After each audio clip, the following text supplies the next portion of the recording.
Bom dia a todos e sejam bem-vindos a mais uma Escola Interativa. Hoje é dia 31 de agosto de 2017 e o tema desta manhã é Bacias Hidrográficas, recuperando sua história. Contamos com a presença de Isabela Maria Sierczynski, que é coordenadora do projeto Nomes Geográficos do Estado do Paraná. Participe do nosso chat enviando perguntas e sugestões. Tenha a todos um ótimo evento. Bom dia para vocês. E hoje a gente vai ter um tema muito interessante que é relacionado à toponímia. A toponímia são os nomes dos lugares. Tem várias declinações, que são um trabalho realizado pela professora Maria Vicentina Dick da USP, que é doutora em toponímia no país e é referência no mundo inteiro. E o que a gente vai falar sobre a questão de bacias hidrográficas? A gente vai falar a importância da questão da educação ambiental na recuperação da história das bacias hidrográficas por conta da sua ocupação e de todos os nomes que foram dados para os rios que compõem essa bacia hidrográfica. E para que a gente possa desenvolver um trabalho bem realizado, com os resultados bons, a gente precisa ter uma padronização dos processos, mesmo que sejam trabalhos lúdicos com crianças, com adolescentes, com jovens. Então, a gente precisa ter um conjunto de normas e procedimentos que consistem em diferentes etapas complementares entre si, observando que cada etapa é pré-requisito para a próxima, atestando e declarando que um produto está em conformidade com os requisitos técnicos especificados. Mesmo que a gente faça um trabalho com crianças, com maquetes, a gente precisa ter um determinado projeto, um plano de trabalho. E nesse momento eu apresento para vocês uma frase que até foi quando eu comecei esse trabalho que eu percebi que as pessoas desconhecem o espaço onde elas vivem, por isso elas não dão valor ao ambiente onde elas vivem, aos elementos naturais. Então, pensando realmente na questão da educação ambiental com o nome de rios e o nome dos espaços para o reconhecimento da pessoa no local onde ela mora, eu escrevi que o desconhecimento leva à ignorância, que leva ao desprezo, que leva ao abandono, que leva ao esquecimento pela falta do conhecimento. Então, isso é importante que a gente tenha muito em mente. A toponímia, rapidamente, isso vocês podem pesquisar também depois na internet. Cuidado com as pesquisas na internet, porque nem todas elas são verdadeiras.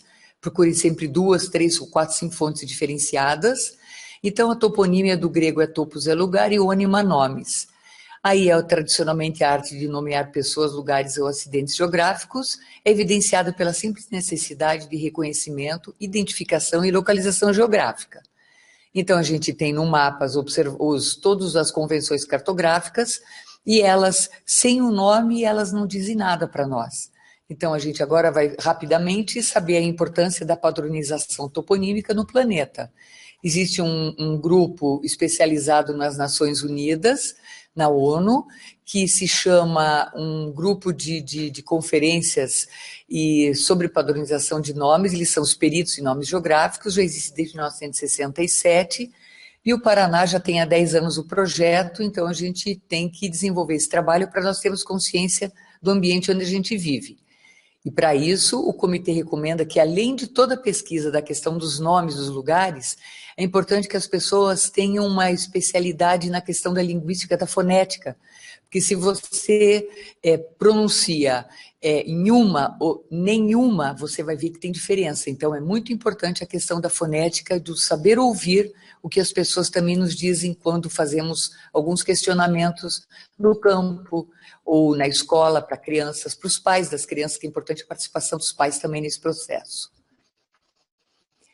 E aí, vocês têm aqui um exemplo da questão de nomes nas áreas turísticas como fonte de renda, porque como tudo hoje a gente imagina que possa ter um resultado financeiro, é importante para todo mundo, então um lugar sem um nome, ele não tem um custo, ele não tem uma aparência lógica bonita, ele não aparece. Por exemplo, o Pico do Marumbi, se não tivesse esse nome, apenas um pico, as pessoas nem localizariam ele. Então, por isso é importante também que a gente tenha a questão do nome claro, repetindo, para a preservação dos nossos elementos naturais com os quais a gente convive. Rios, montanhas, lagos. Então, outra coisa importante, que a imprecisão de nomes geográficos aliada a uma base cartográfica desatualizada leva a sérios problemas de ordem legal. Questões de divisas municipais, as questões das divisas dos bairros de uma cidade, a questão dos limites dos estados, dos países. Então, além de tudo isso, da nossa beleza natural, que a gente tem que dar um nome para todos, como eu sempre me apresento com o meu nome de RG, com 12613644, isso não quer dizer nada para ninguém. Então, para um tomador de decisão, para com que vocês possam dar uma aula, para com que vocês, alunos, possam entender realmente o espaço onde vocês vivem, vocês têm que ter na clareza do nome, do significado desse nome. Né? O nome geográfico, então, ele caracteriza como um conjunto étnico, etimológico, histórico, referenciado geograficamente e inserido num contexto temporal. Nós temos ainda as características geocartográficas, históricas, geográficas e linguísticas, para a gente poder ter um resultado bem produtivo. Aqui são alguns exemplos de alguns mapas antigos, muito antigos, um dos primeiros mapas planisférios do planeta, que a gente pode ver que tem informação que não acaba mais, e também isso também não resulta em nada. Aí dependemos muito da escala para com que a gente possa desenvolver um trabalho efetivo. Os mapas antigos eram muito lindos, porque eram todos feitos à mão, e eram pesquisas que até hoje muitos dos geógrafos e cartógrafos da atualidade se questionam como eles poderiam desenvolver uns mapas tão precisos com tão pouca ferramenta. Então, aí a gente vai se perguntar agora o que a gente faria com um mapa mudo. O que a gente faria com um planeta mudo, né, na questão dos nomes. Então, fica aí a questão. Os nomes não nascem nos mapas e são eles os nomes que dão sentido à cartografia. Mas alguém colocou esses nomes ali. Eles não nascem, não brotam dos mapas. Então, os mapas eles vão ficando mais legíveis na medida em que contêm informações que são linhas, que são cursos d'água, as linhas também podem ser divisas e limites, e a toponímia é importante, os nomes geográficos, a escala geográfica, as coordenadas, a rosa dos ventos, que te diz o norte-sul, leste-oeste, a legenda, as unidades de medida. Aí nós temos uns mapas do estado do Paraná, o superior ele é um mapa das unidades hidrográficas do estado, que são a nossa área de trabalho, porque cada um de nós moramos dentro de uma bacia hidrográfica, por menor que seja. Não são valetas, são rios. Os rios abandonados, eles tornam-se valetas por falta de uma questão de educação, de conhecimento do espaço onde vivemos. Aí são alguns mapas temáticos. Os mapas temáticos, eles são aqueles mapas que focam num tema específico para justamente evidenciar aquele tema. Nós temos a nossa área física de trabalho, que eu falei há pouco, que é a bacia hidrográfica. Nós temos os contornos, os limites definidos geomorfologicamente. E, aliás, isso é uma coisa importante que eu não posso deixar de dizer. Existem vários termos na minha fala e nos slides que vocês podem procurar na internet, repetindo, com cuidado com as fontes, para aumentar a sua pesquisa. Esta aguinha que tem no canto esquerdo aqui, que parece uma bolha d'água, se vocês forem, quem mora aqui na região metropolitana de Curitiba, vocês podem ir no município de Colombo, tem uma região chamada Fervida. E esta região, ela apresenta esse tipo de ressurgências de água que são do aquífero kárstico, do aquífero subterrâneo. Então, todas as nossas atividades que a gente desenvolver sobre uma bacia hidrográfica, nos rios de águas superficiais, elas vão interferir nas águas que estão lá a 600 metros de profundidade, 1.000 metros de profundidade, e essas águas brotam do solo, como é essa região. Então, aqui em Colombo, tem a região chamada Fervida, que é muito interessante visitar quem tiver a oportunidade. Só que lá o solo é arenoso, não são essas pedras, esses seixos que temos aqui nessa imagem.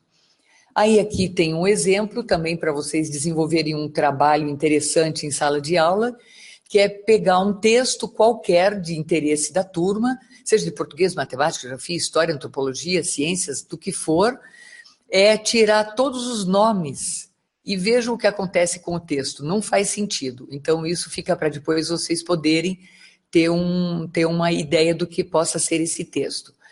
Então, a toponímia, ela tem uma coisa que é importante todo mundo reconhecer. Como nós, homens e mulheres, né, nós temos o nosso nome, eu sou a mulher Isabela, o Silvio é o homem Silvio, a professora Eliane é a professora Eliane, mulher.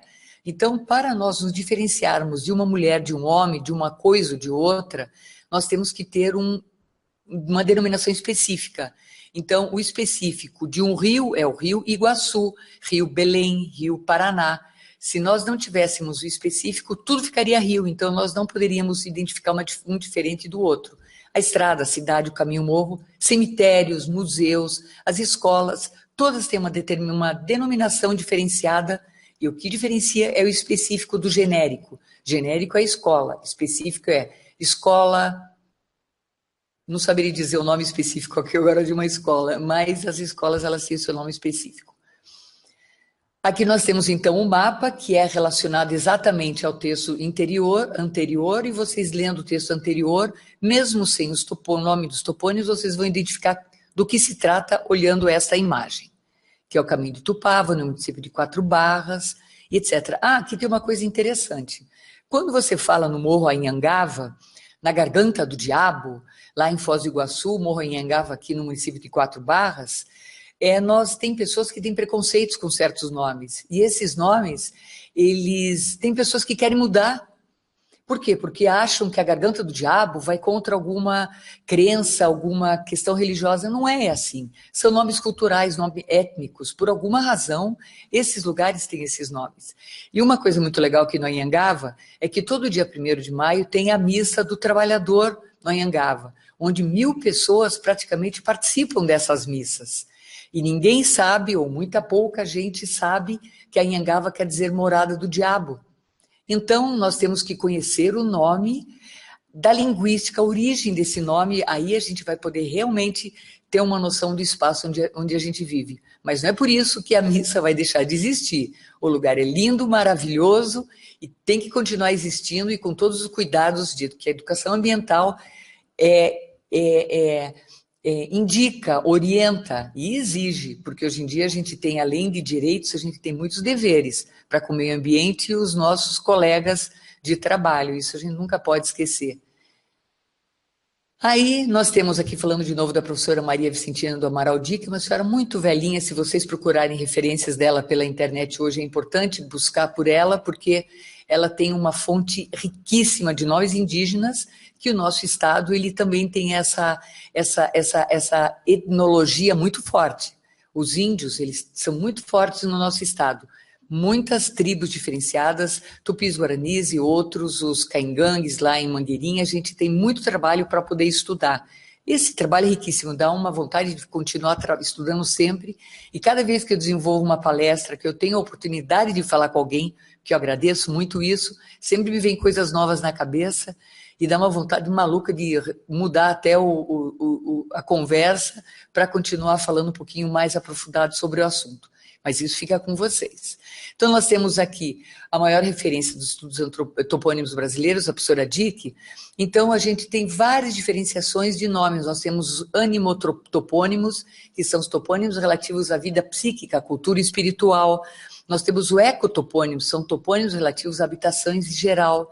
Nós temos os corotopônimos, que são os topônimos relativos aos nomes das cidades, e assim por diante. É muito interessante, são 27 categorias diferenciadas que a professora Dick criou no seu doutorado na década de 80. Aí vocês podem estudar, e é um assunto complexo, mas é importante que vocês saibam disso, porque muitas vezes nos textos de teses e trabalhos de graduação, que aliás é uma boa sugestão, trabalhos de graduação são sempre importantes que levem a questão à toponímia.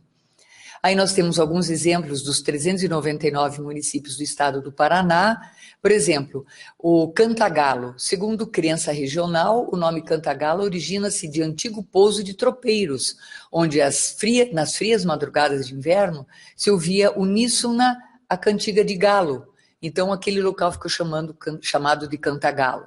Entre Rios do Oeste, o Firmino Teixeira Batista, o coronel Vivida, ele nasceu em Ponta Grossa e faleceu em 1983 em Palma. E esse Vivida é com relação ao sobrenome da família. Nós temos ainda Mangueirinha, que o nome Mangueirinha é proveniente da construção de uma mangueira de varas, onde os tropeiros recolhiam os animais para pouso, principalmente as tropas de mulas que eram trazidas do Rio Grande do Sul, para serem comercializadas em São Paulo. Esse é considerado um sócio topônimo. Esqueci de dizer que o Entre Rios do Oeste ele é um cardinotopônimo. O que é um cardinotopônimo? Ele é relacionado entre uma coisa ou outra, e oeste, norte, sul, leste, oeste, da questão cardinal.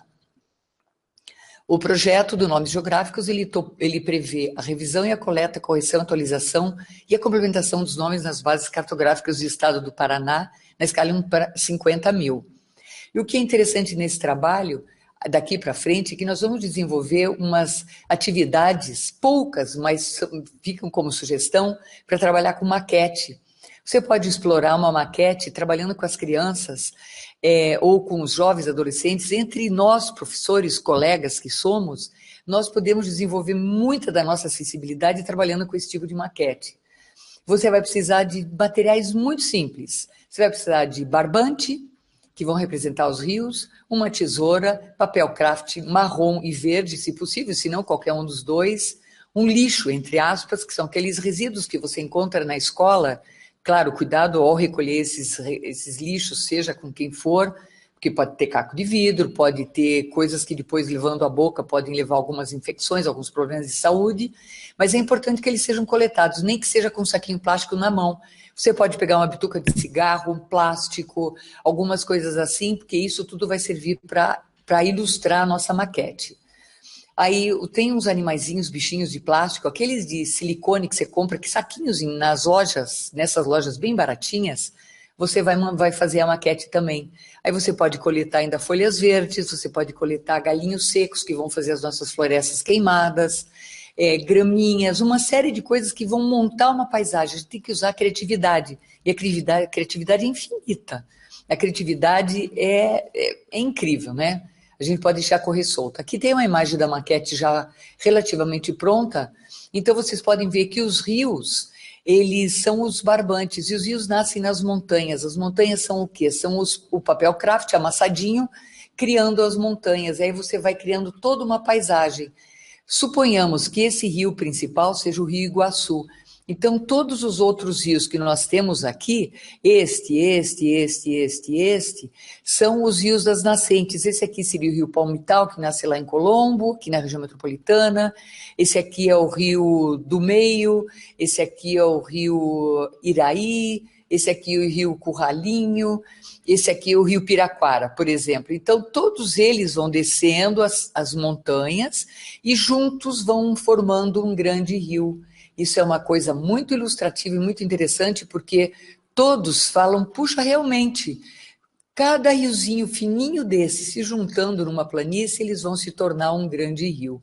E tudo que a gente fizer nessas nascentes, nesse espaço aqui, vai interferir na qualidade dessa água. E isso para a educação ambiental é sensacional. Aqui nós temos um monte de lixo na beira do rio, onde vamos ter vetores, criação, proliferação de vetores, né, rato, barata e etc. Mas é importante também dizer para as crianças e para os nossos colegas que nem barata e nem rato antigamente era um problema de saúde pública. Eles vão se tornando na medida em que nós vamos amontoando lixos na beira dos lugares onde não pode. Por isso nós temos a coleta de lixo, seletiva ou não. Isso é outro assunto. Nós temos aqui os animaizinhos bebendo água na beira do rio, nós temos uma floresta, nós temos aqui carvão. Olha que triste, a floresta queimada. Então nós temos legislação que devemos obedecer para que isso não possa acontecer, né? Nós temos que ter licenças para isso. Nós temos aqui também uma região de seca, provavelmente é uma região de seca onde pode ser até uma região da Seca da Taquara, que acontece a cada 30 anos no estado do Paraná, onde a proliferação de ratos é muito grande. Isso é uma outra coisa interessante para estudar, para que a gente tenha conhecimento. Nós temos aqui todos os animaizinhos que eu falei para vocês. Então, as crianças, o que a gente faz com isso? Você coloca os animais em volta da maquete, e as crianças cada uma pega um animalzinho, e pede para eles colocarem o animal no seu habitat natural. Aí as crianças vão se questionar, será que ele mora aqui? Será que ele mora na caverna? Onde ele mora? Qual é o habitat natural de uma cabra? Qual é o habitat natural de um bezerrinho, de uma vaca, de um cavalinho? Né? Então, vamos ver o que essas crianças vão trabalhar. E, normalmente, elas não gostam de pegar nem rato, nem taturana, porque tem todos esses bichinhos, né, nesses saquinhos. Assim, nós vamos... temos o método de construção da maquete, onde a gente tem que sempre ter em mente que nada é rígido, a flexibilidade na criatividade é fundamental. Então, aqui tem tudo que a gente pode estudar numa maquete, a questão dos trajetos que os alunos fazem de sua casa até a escola. A gente tem que sempre considerar o bom senso, o uso da escala nesse momento é impossível, né? Só que tem que caber dentro dessa área, dentro dessa base de isopor. Isso é uma coisa que eu esqueci de colocar na relação dos materiais, é uma base de isopor que a gente tem que trabalhar com ela, porque as crianças daí você pode movimentar a maquete, pode, depois de ter colocado ela no chão, ter criado essa maquete com as crianças ou com os colegas, numa aula para colegas de trabalho, como sugestões. Aí então você pode botar essa maquete em cima de uma mesa. Aí nós temos aqui ainda a questão da diversão numa construção de uma maquete dessa. Nós temos aqui o trabalho de cartografia social, e a cartografia social é um trabalho que surgiu na Amazônia Legal, onde a questão vem se consolidando como instrumento de defesa dos direitos. Né? Então, isso é importante. Eu não vou falar aqui sobre a questão da cartografia social, mas é importante trabalhar. É como se fosse uma construção dessa maquete, só que desenhada. As crianças vão botar no papel tudo que elas desenvolvem no seu trajeto de casa, até onde elas podem ir e coisas assim. Então, tem municípios no estado do Paraná, por exemplo, um deles é Piém, onde as pessoas, se elas se relacionam, não é nem por bairro, nem por distrito, é por congregação religiosa. A minha igreja, eu participo daquela congregação, então o meu espaço é um espaço limitado X. Então, muitas vezes esse espaço ele é transferido para o papel, e aí nasce muito interessante a questão da nossa consciência do nosso espaço onde vivemos, e para nós conservarmos o nosso espaço adequadamente para a nossa vida, para a vida dos que estão já aqui conosco, aqueles que estão por vir ainda. Então, é importante que a gente tenha consciência desse espaço. E para isso a toponímia é fundamental, os nomes de tudo que nos cerca. Então nós tivemos motivações para pensar o projeto de nomes geográficos, muitos erros nas bases cartográficas, desconhecimento da população do espaço onde vivem, e nós tivemos, olha aqui, tem um exemplo interessante, quando você vai para Palmeira, quem é da região lá de Palmeira, Irati, vai ter um rio ponte sobre o arroio Mandaçaia. Quando você volta, a mesma ponte se chama Rio Mandacaia. São dois nomes diferentes para um mesmo lugar. Se uma pessoa mora no Rio Mandacaia e ele convida um amiguinho para ir no arroio Mandaçaia, a pessoa não vai se achar jamais. Então, por isso é importante termos a consciência do espaço onde a gente vive. Aí tivemos muitas motivações para realizar o projeto de nomes geográficos do Estado do Paraná, que é a toponímia passo a passo. Identificamos vários problemas e aí vocês vão poder ter uma ideia de todos os problemas que foram identificados e que estamos tentando resolver no Instituto Terra, Cartografia e Geologia do Paraná. Aqui nós temos o Morro das Encantadas, quem já foi para a Ilha do Mel, é muito interessante isso. Tem mapas que nós encontramos o Morro das Encantadas e outros mapas nós temos o Morro das Desencantadas. Por que será? Então, temos que estudar isso profundamente nas bases cartográficas históricas. Por isso, a história é fundamental nesse trabalho. A questão da antropologia, das ciências, de tudo. É sensacional. E vocês podem ver que o português e a matemática estão presentes em todos os slides que eu mostrei para vocês. Por quê? Por exemplo, Morro das Encantadas, Morro das Desencantadas. Aí você tem história. O que tem aqui? Português. Ponta da Inhapina junto, ponto da Inhapina separado, ponto da Inhapina separado com acento, Inhapina separado e conjunto com acento. Olha a confusão que é estudarmos o espaço onde vivemos. E isso faz parte da nossa educação pessoal e como cidadãos. Porque assim a gente pode, inclusive, mostrar o nosso espaço para quem a gente quer mostrar com orgulho, né? Isso me fascina. Nós temos aqui a Ilha do Mel, com todos os pontos de turismo, sem nome, sem denominação. Como que a gente vai se localizar num lugar desse? Então, aqui é uma coisa muito importante, que a participação da comunidade nos levantamentos em campo, no trabalho da certificação desses nomes. Certificação quer dizer o quê? Definir se é Inhapina com junto, Inhapina separado, Inhapina com acento, sem acento. Temos regras ortográficas que vão nos ajudar a definir isso hoje. Mas lá no campo, na sua escola, lá no interior ou na cidade, a importância da participação da comunidade é fundamental. Aqui nós temos uns exemplos com a participação da comunidade nos nossos levantamentos em campo, né? Nós temos vários projetos que participamos hoje, que vocês que moram lá na região de Ribeirão Claro, ou lá na região do oeste do Paraná, do sudoeste do Paraná, no sudoeste, no centro do estado, no litoral, no norte pioneiro, nós temos trabalhos que estamos desenvolvendo junto com as prefeituras. E aí, aos poucos, nós vamos chegando também nas escolas dessas regiões e junto à comunidade local. Trabalhar com comunidade é fundamental. Eu gosto muito. Colocar uma botina no pé e ir para campo. Aqui nós temos um trabalho onde a nossa colega, também geógrafa, disse que conhecer os rios é navegar na cidadania. Isso é fundamental, porque se nós não temos os rios navegáveis, limpos, não assoreados pela falta das matas ciliares nas beiras desses rios, nós vamos perder muito do nosso trabalho. E aqui nós temos uma questão geográfica fundamental. Esse rio é o rio Paraná, que divide o Paraná do Paraguai, desculpa. E aí do lado esquerdo, aqui na nossa imagem, onde tem essa flechinha azul, tem uma coisinha branca bem na ponta da flechinha. Aquilo ali são as cataratas do Iguaçu, né? E onde nós temos, já é o Rio Paraná, que um pouquinho mais à frente, nós vamos ter a foz do Rio Iguaçu, que na verdade é onde temos o município de Foz do Iguaçu. E é onde do lado que tem essa flechinha azul na imagem é a cidade de Foz do Iguaçu, e do nosso lado direito é a cidade de Leste, onde todos conhecem. E a gente pode ver uma ilha também ali, que é uma ilha Acaraí, e pelos mapas das nossas divisas, ela pertence ao Paraná. Do lado de cada ilha, do lado direito da nossa ilha, que seria a parte oeste da ilha, nós temos já o Paraguai. Aqui nós temos a imagem retratada num mapa, só que nós sabemos que sempre o mapa, obrigatoriamente, para cima é o norte, para baixo é o sul, então aqui dá um nozinho na nossa cabeça, o que é muito legal, porque aqui nós temos que ver a nossa imagem anterior, agora do lado contrário. Nós temos agora a ilha Icaraí para o norte, sendo que aqui ele tem uma pontinha aqui, ó, da ilha Icaraí, que vocês podem ver que ela está para o norte, da nossa imagem aqui ela está para o sul, ó, tá vendo?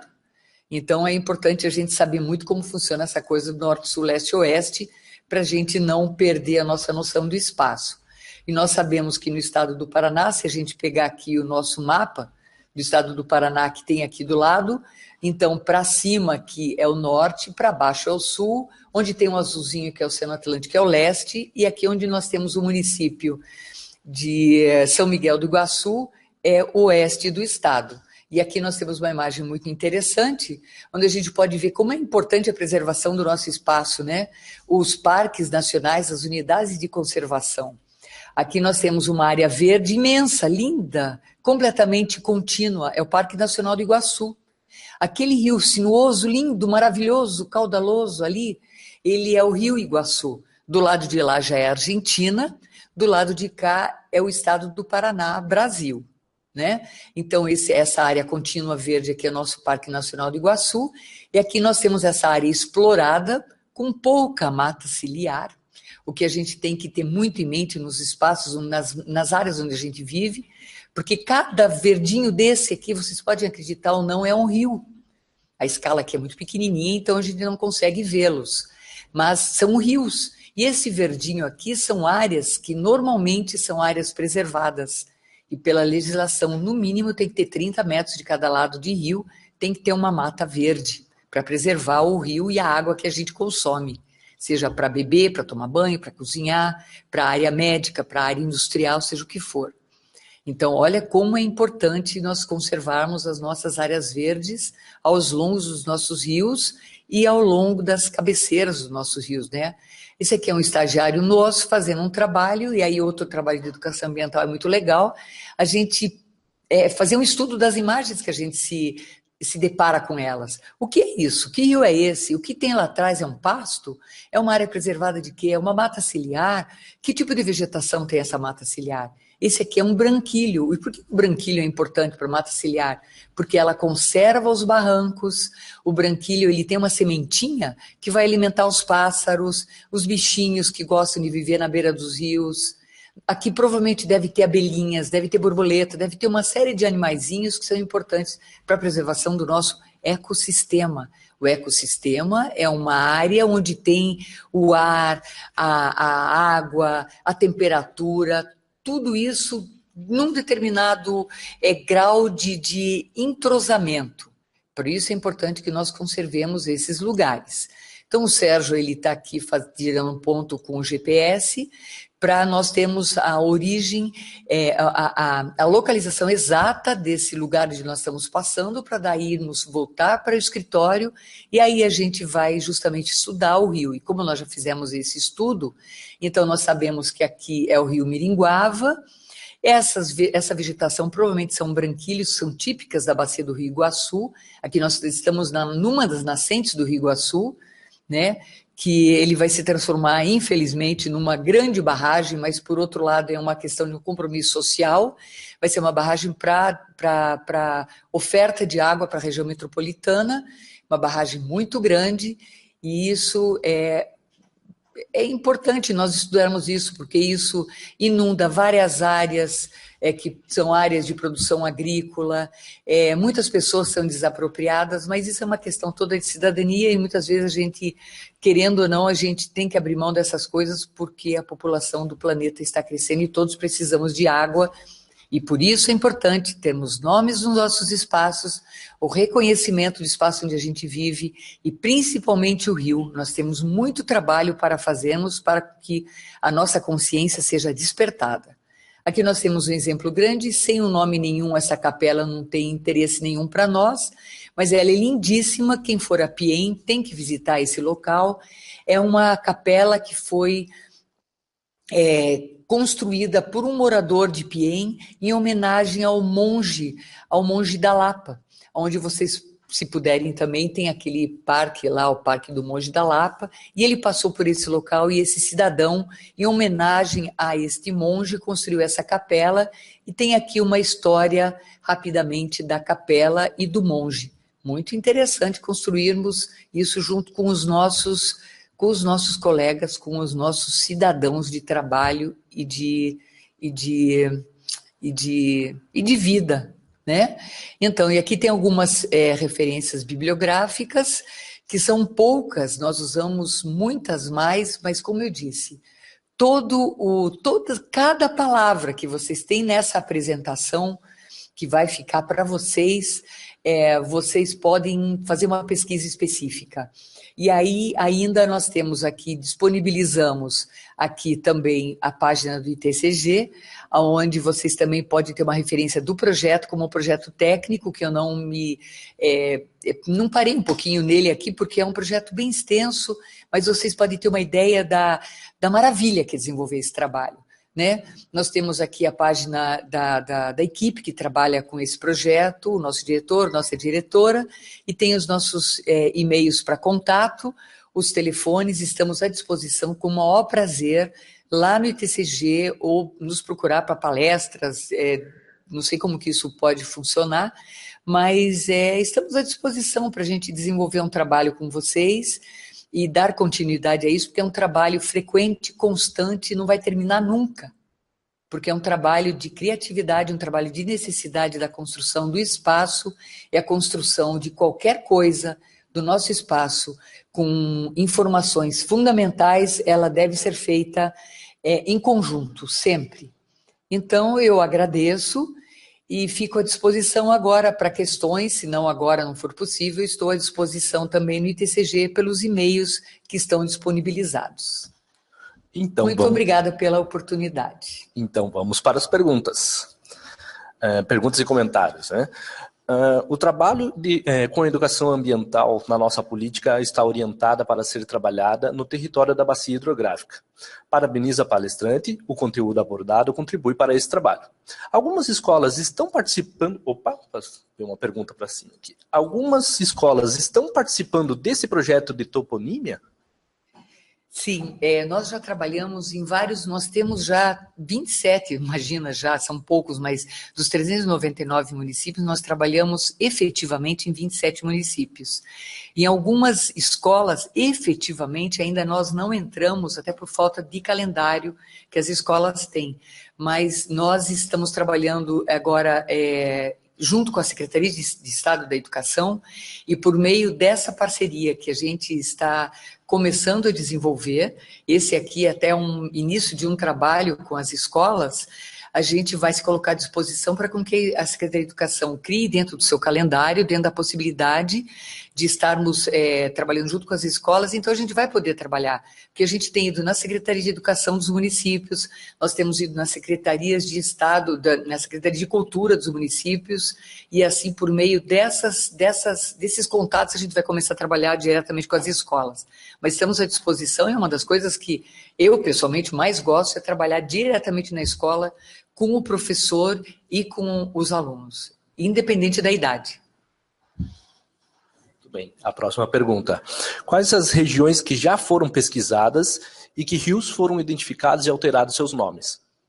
Olha, nós temos 4.500 nomes que já nós identificamos, já trabalhamos lá no escritório no ITCG, e agora nós estamos em formatação no Estado de uma comissão de toponímia do Estado do Paraná. Essa comissão, sendo que a Secretaria de Educação faz parte fundamental e a Secretaria de Cultura também, Secretaria de Agricultura, o Instituto Histórico Geográfico do Estado do Paraná, a COPEL, a Cenepar, são muitas instituições, pelo menos são 12 ou 14 instituições, a Emater, que tem uma entrada em todos os municípios do estado, nós temos agora que pegar esses 4.500 nomes e certificá-los. Então, podemos dizer que todos os municípios da região metropolitana de Curitiba já têm a maioria dos seus nomes dos rios identificados, estudados com profundidade, e o que nós precisamos agora é com que esse comitê de toponímia do Estado do Paraná, que serão os peritos em nomes geográficos no Estado do Paraná, nós vamos certificar esses nomes para irem numa base de dados online, para com que as pessoas tenham acesso. Então, eu não consigo relacionar aqui agora, mas nós temos 4.500 nomes que já foram certificados, principalmente na bacia do Rio Iguaçu, a grande maioria deles, os rios principais, todos aqueles que tornam-se referência. Por exemplo, se nós nos aproximarmos dentro de uma bacia hidrográfica, por exemplo, como é a bacia hidrográfica do Rio Miringuava, onde está sendo construída essa barragem pela Sanepar, nós chegamos, como dizemos, na escala 1:1. A gente vai para campo, a gente estuda rio por rio. Mas, por incrível que pareça, as pessoas desconhecem os nomes dos rios. Então, por isso é importante que a gente conheça o espaço onde a gente vive. Então, este desconhecer da população pelos nomes dos rios, pelo nome dos caminhos, nomes das estradas, isso é uma coisa que traz um atraso muito grande no nosso resultado do trabalho. E eu só quero complementar, isso é importante que foi perguntado, que vocês sabem esses sites de busca? Eu não sei, eu vou citar alguns deles. Waze, Bing, Google Maps. Pessoas, cuidado quando vocês forem pesquisar com esses sites para chegarem num determinado lugar. Os nomes, eles não batem entre si. Então, esse é um trabalho em conjunto que nós temos que desenvolver. Se você quiser chegar numa rua X, lá na bacia do Rio Miringuava, na Colônia Murici, que é uma área de turismo, vocês vão encontrar discrepâncias, diferenças na ordem, na questão dos nomes das ruas e das estradas que vocês vão ter que chegar lá. Então, é importante que a gente tenha essa consciência dos nomes no nosso espaço de vida, né? Vamos à próxima. Como a comunidade local participa da identificação dos rios e córregos? Percebe-se que a população daquele lugar cuida dos seus rios? Olha, na maioria das vezes, sim. A gente pode dizer que a comunidade, ela cuida do rio. O que falta um pouco é a consciência do setor público na questão do cuidado com aqueles rios daquela comunidade. Porque em todos os lugares que nós andamos até hoje, que foram alguns quilômetros andados e caminhados, porque você não consegue fazer isso do carro, você tem que descer do carro, você tem que ir até a comunidade na beira do rio, na nascente do rio, você tem que achar alguém para você fazer uma questão, um questionamento. As comunidades, elas têm muita consciência, mas muitas vezes elas não sabem o nome do rio, né? Muitas vezes elas não têm nem a consciência de que aquilo é um rio, eles chamam aquilo de valetão, né? E isso deixa muito complicada a questão do conhecimento da comunidade por aquela cartografia daquela região.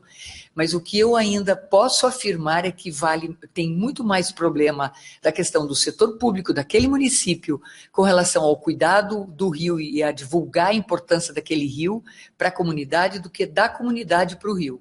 A comunidade normalmente ela valoriza sim o rio. E é interessante porque cada comunidade, num determinado rio, se ele não tem o nome oficial, ela vai dar o nome da família para aquele trecho daquele rio. Então, isso é muito interessante e é muito complicado também. Mas é a necessidade que a comunidade tem de valorizar aquele espaço onde ela vive. Há previsão de publicação de mapa de bacias hidrográficas do Paraná com seus afluentes em formato digital para trabalharmos com os alunos e localizarmos nossas escolas nesse espaço? Sim, essa é uma questão interessante. A gente andou desenvolvendo um trabalho junto com a Secretaria de Educação, mas numa escala muito pequena. Uma escala muito pequena quer dizer, porque a escala, vocês sabem, ela é inversamente proporcional, né? Se eu falo na escala 1 para 600 mil, ela é muito menor do que a escala 1 para 2 mil, que é o que exige os planos diretores. Tá? Então, por exemplo, nós temos um mapa da Secretaria de Educação na escala 1 para 600 mil, com a localização das escolas, mas nós já nos responsabilizamos junto à Secretaria de Educação que nós vamos desenvolver os mapas das grandes bacias hidrográficas, que foi uma dessas imagens que eu mostrei para vocês, localizando as escolas por bacia hidrográfica. Então, esse trabalho vai ser um trabalho legal para realizar, porque vocês vão ter uma noção real da onde a escola, em qual bacia que aquela escola está inserida. Aí o trabalho vai ser muito legal e vai ser um trabalho muito real. E se vocês podem se surpreender, os alunos, eles sabem aonde eles vivem. Se vocês pegarem uma base cartográfica, mesmo na escala 1 para 50 mil, que é a escala que a gente trabalha hoje, as pessoas sabem onde elas moram. Muitas vezes elas não têm esse material em mãos para poder trabalhar.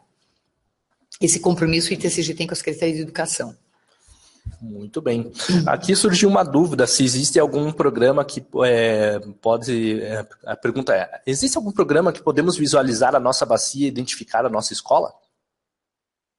Um programa, eu não consigo afirmar para vocês aqui, talvez eu possa responder isso um pouco melhor depois, mas nós temos na Sedu Paraná Cidade, eles têm um mapa interativo que está acessível para todos via internet.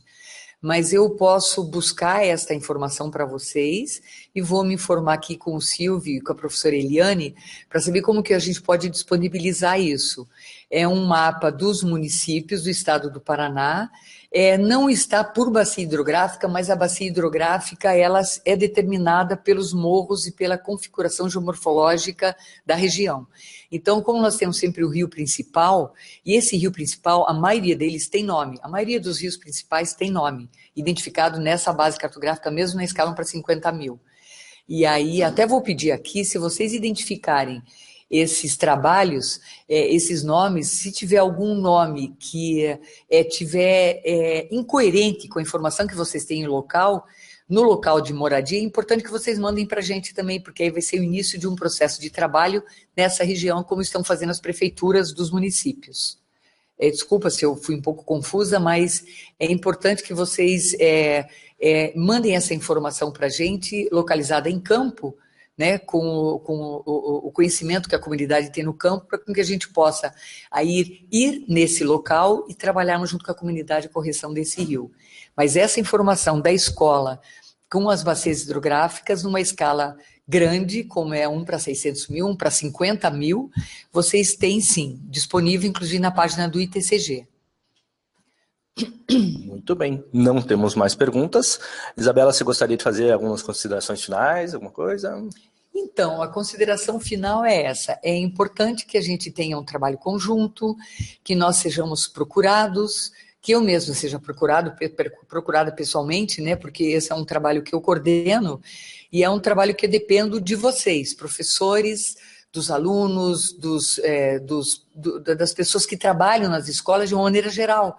Esse é um trabalho que não deve ser feito só com alunos. Em todas as escolas que nós participamos de um projeto que se chama Projeto Paraná Biodiversidade, durante 8 anos nós trabalhamos com várias escolas da Secretaria de Educação, inclusive fizemos vários eventos lá em Faxinal do Céu, que é um espaço riquíssimo, maravilhoso, que foi muito utilizado por nós. E mesmo nas escolas, estivemos na região lá de Cruz Machado, na região de Irati, na região lá de Diamante do Norte, de Porto Rico, na região de Foz do Iguaçu, na região aqui da região metropolitana, trabalhamos com vários professores, vocês devem estar, muitos de vocês participaram, chama-se Projeto Paraná Biodiversidade. E este projeto, ele trouxe para nós muitas experiências de campo. E, infelizmente, nós, como Estado, a gente vai uma vez para um lugar, passa uma metodologia e não consegue mais voltar. Porque a área é muito grande para poucas pessoas que somos para desenvolver o trabalho. Mas nós gostaríamos de ser procurados por vocês, porque se a gente tiver essa demanda, nós somos obrigados a responder. E essa obrigação faz com que a gente tenha que abrir essa condição de resposta e de trabalho conjunto. Então, criem demanda para o ITCG e que a gente vai ter que, de uma forma ou outra, estar com vocês no campo, na escola, no campo quando eu digo é na escola, a gente sai da nossa área de trabalho. Então é isso que eu digo. E quando vocês tiverem mapas em mãos e tiverem informações que não batam com esses mapas, façam as anotações e vamos trabalhar juntos. Porque esse é um trabalho junto, conjunto, e se não for assim, a gente não vai chegar num resultado que seja de acessível a todos. E isso logo vai ser disponibilizado num banco de dados que vai ser acessado online. E esse comitê de bacias hidrográficas, nada, esquece. Esse comitê de toponímia dos nomes geográficos, cuja base são as bacias hidrográficas da nossa área de trabalho, a Secretaria de Educação vai estar trabalhando conosco, já está trabalhando conosco, e as prefeituras vão estar trabalhando conosco na medida em que essas prefeituras forem chamadas, porque nós estamos trabalhando no seu território. Porque cada vez que a gente entra num território de trabalho, como é na área de trabalho da Secretaria de Educação, nas escolas, a gente obedece calendários, a gente obedece também hierarquias de ação nas prefeituras. Então a gente trabalha com tudo isso é muito legal e fundamental. E coloco à disposição a instituição de uma maneira geral. Nós atuamos na área da geologia, na área de terras, regularização fundiária, na área de delimitação cartográfica e geográfica. Então, temos muitas áreas que podemos até desenvolver trabalhos em conjunto com as escolas, que não só a questão da toponímia, mas nesse caso eu vou puxar o peixinho para o meu lado aqui, a questão dos nomes dos lugares, a questão de educação ambiental, da conscientização do espaço em que vivemos, da importância dele. Obrigada. Nós, da Escola Interativa, que agradecemos a sua presença. Isabela, foi bem esclarecedor, foi muito legal, bem didático. Agradecemos também a presença de todos que participaram, né, tanto assistindo essa Escola Interativa, como interagindo também. E desejamos a todos um ótimo dia e até a próxima.